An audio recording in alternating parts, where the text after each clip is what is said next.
for a long, long time, I would have been very happy to go on, but they never asked, and it's perfectly bizarre to me why he hasn't asked, right?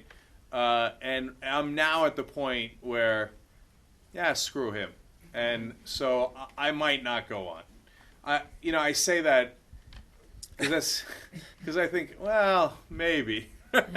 I'm keeping it real, right? Bill Maher's got the right ideas on 90% of the issues, and I like him, right? I don't like him. I like his ideas, right?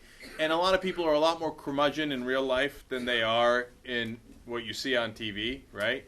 But TV's so much less relevant. And I feel like in the old days, it would have been like, oh, going on Bill Maher Show on HBO, that's so cool, right?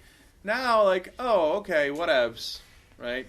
I mean, Sam Harris was on Bill Maher's show. I don't know how many views they got, but I'd be surprised if it was 500,000. Sam Harris came on our show, and we got 500,000 people who watched that 3-hour interview with him, right?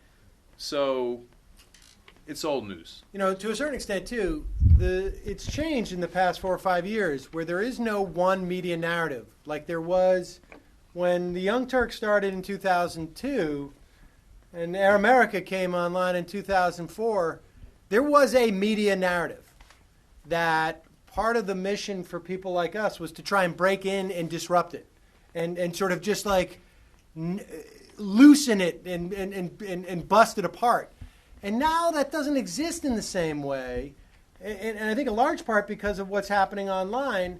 And so the relevance of going on a show like that, those people who watch Bill Maher, they are actually hearing divergent opinions, not just at Bill Maher, but in a multitude of places. Yeah. So the relevance of being on a show like that, you can't go in there and drop a stink bomb like it used to be 10 years ago, where like, holy crap, someone said that on TV? No, that happens a lot now. Like, people hear it in a way that they didn't hear it before. Let me continue to say things I shouldn't say. So part of the reason that happened is because of Keith Olbermann. He changed the tenor of the conversation. And that's another guy I do not like in real life. I just don't like him, okay? For very good reasons. He was really not very nice to us. But he was important to the national conversation, and for that, bless his heart forever, okay? So I don't have to like them as long as they do the right thing. All right, we got to go. And speaking of which, Keith just sent her to tell us that it's time to go. Real quick, I got to thank a couple people. I'm sorry. We'll be out there. We got to move out to the lobby right away to get out of the theater. But a couple people made this event possible. Praveen and Amanda, you guys both worked so hard to make this happen. So thank you to you guys. And to all of you who got tickets and showed up, thank you guys all so much for coming out. We'll be outside, so meet us out there. Thank you guys very much.